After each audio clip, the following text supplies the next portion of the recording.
कि स्टूडेंट हम सॉल्व करेंगे क्लास 12 का कंटिन्यूटी से संबंधित दूसरा important question R D Sharma book से लिया है। Question number 37 page number 9.20।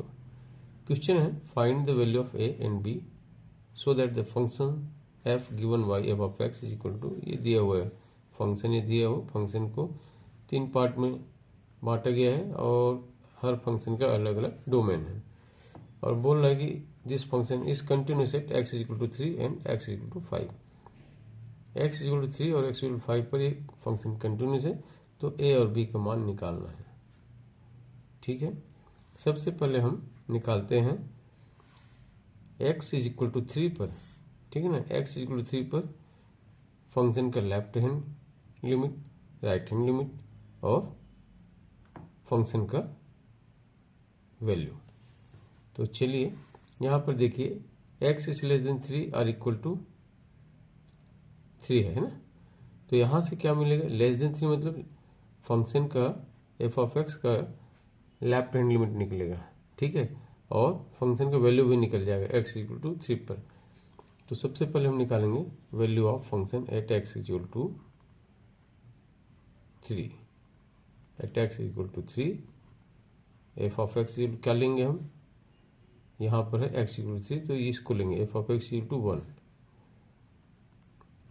ठीक है, तो f of x equal to हो जाएगा 1, तो एफ ऑफ 3 मतलब x जगह 3 रखेंगे तो क्या होगा, ये क्या है कांस्टेंट फंक्शन इसलिए 1 ही रहेगा। ठीक है, तो ये हो गया value of function at x equal to 3। अब हम क्या निकालेंगे, left hand limit of function. ठीक है, at x is equal to 3। x equal to 3 पर हम लेफ्ट हैंड लिमिट निकालेंगे फंक्शन का। चलिए कैसे निकलेगा, limit of f of x as x tends to, कहाँ पर निकालेंगे, x इक्वल टू 3 पर।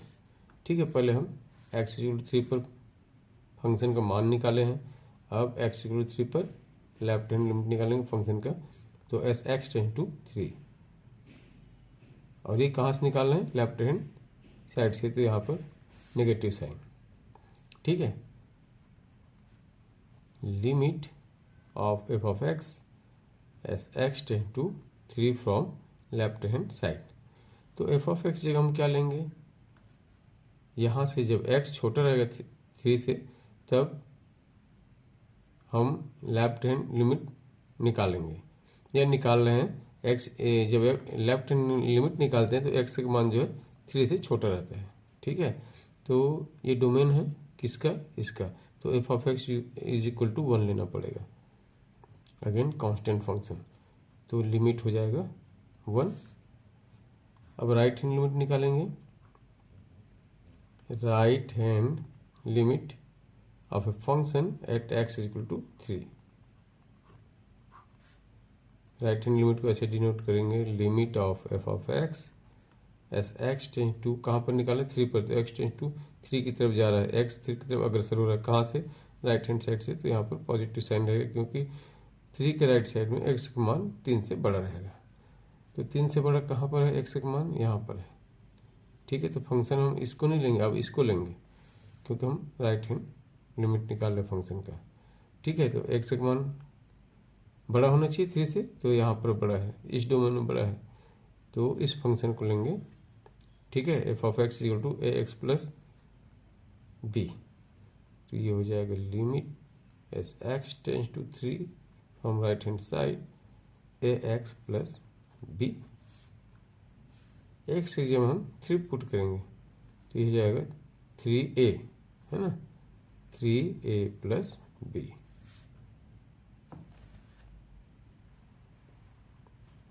अब यहाँ पर यहाँ से क्या मिल रहा है, ये कंटिन्यूस फंक्शन है। ठीक है ना, सिंस फंक्शन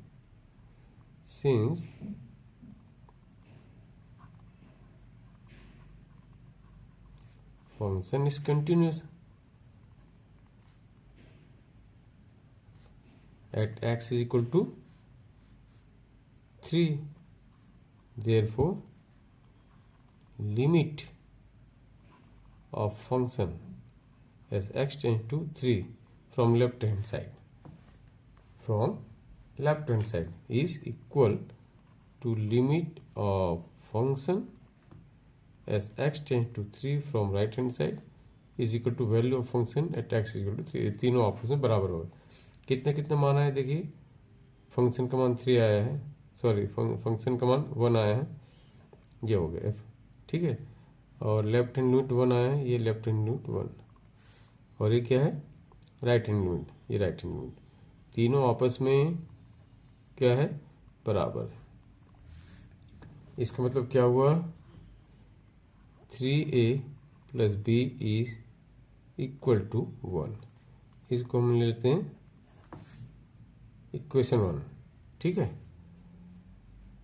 अब हम निकालेंगे x इक्वल टू 5 पर फंक्शन का left hand limit, right hand limit और फंक्शन का मान। सेम जैसे यहाँ पर x इक्वल टू 3 पर निकालें वैसे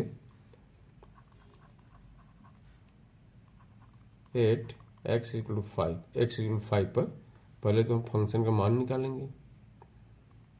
f of x is equal to क्या होगा, देखिए फंक्शन किसको लेना है उसको सबसे पहले हमको आना चाहिए, चूज करने आना चाहिए। यहाँ पर 3 पार्ट है फंक्शन का, किसको लेना है देखिए। अभी x इक्वल टू 5 पर हम फंक्शन का मान निकाला है, तो यहाँ पर देखिए x is greater than or equal to 5, तो हम इसको लेंगे। f of x equal to 7 आएगा, ये क्या है कांस्टेंट फंक्शन है। तो f ऑफ कहाँ पर निकालना है, x इक्वल टू 5 पर, x जगह 5। अब इस ये तो कांस्टेंट फंक्शन है तो सेम आएगा, ठीक है। ये क्या है कांस्टेंट फंक्शन है, x इक्वल टू 5 लेंगे तब भी 7 नहीं आएगा। ये हो गया फंक्शन का मान, x इक्वल टू 5 पर फंक्शन का मान 7 आ रहा है। अब लेफ्ट हैंड लिमिट निकालते हैं। Left hand limit at x is equal to 5 कहाँ पर निकालना है, 5 पर, वो ध्यान देना है, ठीक है ना। इस इक्वल टू क्या हो जाएगा, limit of f of x as x tends to 5 from left hand side, यहाँ पर साइन लग जाएगा negative side. f of x choose करना है, तो जो x है वो 5 से छोटा है, तो यहाँ पर देखिए x जो है 5 से कहाँ पर छोटा है, यहाँ पर देखिए x इज लेस देन 5, तो इस फंक्शन को आपको लेना है ax plus b, f of x equal to ax plus b. तो यहाँ पर हम लिखेंगे limit of ax plus b as x tends to 5 from left hand side. x से हम 5 पुट करेंगे तो ये हो जाएगा 5a प्लस बी, लिमिट क्या आ गया 5a प्लस बी, ठीक है। लेफ्ट हैंड लिमिट है फंक्शन का x इक्वल टू 5 पर। अब हम निकालेंगे right hand limit of a function at x equal to 5। तो ये हो जाएगा limit of f of x as x tends to 5, sign क्या रहेगा पॉजिटिव, क्योंकि हम राइट हैंड साइड से निकाल रहे हैं। x का मान जो 5 से बड़ा है, x का मान 5 से बड़ा है राइट हैंड साइड में, 5 के राइट हैंड साइड में जो नंबर लाइन में x का मान 5 से बड़ा होगा, तो कौन सा फंक्शन को लेंगे यहाँ पर देखिए x का मान 5 से बड़ा कहाँ पर है, तीनों को देखेंगे तो हमको मिलता है x is greater than or equal to 5। ये 5 से बड़ा है तो हम क्या करेंगे, ये फंक्शन को लेंगे, ठीक है। f of x is equal to 7 constant function, तो यहाँ पर हम लेंगे limit f of x equal to 7 as x tends to 5। चूंकि कांस्टेंट फंक्शन है इसलिए इसका लिमिट आ जाएगा 7। Since function is continuous at x equal to 5, therefore left hand limit of a function at x is equal to 5 is equal to the limit of function, right hand limit of function is equal to value of function at x equal to 5. x is equal to 5 पर function का मान तीनों आपस में बराबर हो, क्योंकि ये फंक्शन x इक्वल टू 5 पर कंटिन्यूस है। तो हम निकाल चुके हैं लेफ्ट हैंड लिमिट कहाँ है, ये है। राइट हैंड लिमिट कहाँ है, ये है। और फंक्शन का मान ये, ठीक है ना। तो इसको हम इक्वेट कर देते हैं आपस में। 5a plus b is equal to 7, ये right hand limit 7 is equal to इसका मान 7। तो यहाँ पर फाइनली क्या आ रहा है, 5a plus b is equal to 7। ये हो गया सेकंड इक्वेशन। अब इक्वेशन 1 और इक्वेशन 2 को हम सॉल्व करेंगे a और b का वैल्यू निकालने के लिए। तो क्या करेंगे हम, इक्वेशन 2 में इक्वेशन 1 को हम घटा देंगे, ठीक है। तो चलिए घटा के देखते हैं क्या आ रहा है। 5a plus b is equal to 7, 3a plus b is equal to 1, minus कर देंगे, घटा देंगे। तो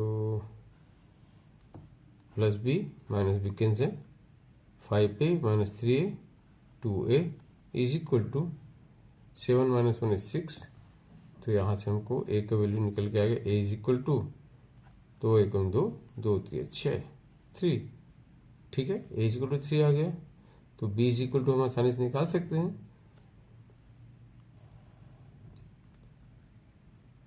putting a is equal to 3 in equation 1 में रखिए या फिर 2 में रखिए, ठीक है। यही रख लेते हैं 2 में। तो देखिए इक्वेशन 2 क्या है, 5a plus b is equal to 7। 5 हो गया, a का मान 3 है, गुणा 3 plus b is equal to 7, 5 से 15 plus b is equal to 7, ठीक है। तो b इज इक्वल टू क्या होगा, b इज इक्वल टू ये 7 पक्षांतर हो जाएगा -15। तो 7 माइनस 15 कितना होगा, -8। तो b का मान क्या आ रहा है, b का मान आ रहा है -8। तो a और b का मान आ गया आपका, a का मान आ गया 3 और b का मान आ गया -8। यही आंसर होगा। तो इस प्रकार से क्वेश्चन को सॉल्व करना है, ठीक है। 2 इक्वेशन बनेगा, क्योंकि यहाँ पर देखना जो फंक्शन है x इक्वल टू 3 और x इक्वल टू 5, 2 पॉइंट में क्या है, कंटिन्यूस है। तो हम x इक्वल टू 3 पर left hand limit, right hand limit और फंक्शन का मान निकालेंगे। एक इक्वेशन वहां बन जाएगा। उसके बाद x इक्वल टू 5 पर left hand limit, right hand limit और फंक्शन का मान निकालेंगे। दूसरे इक्वेशन बन जाएगा। दोनों इक्वेशन को हम सॉल्व करेंगे तो a और b का मान निकल के आ जाएगा। तो इस तरीके से इस क्वेश्चन को सॉल्व करना है। आशा करता हूँ कि क्वेश्चन का आंसर आपको अच्छे से समझ आया होगा। अगर ये वीडियो आपको अच्छा लगे तो ज़रूर लाइक एंड शेयर करें। Thank you for watching.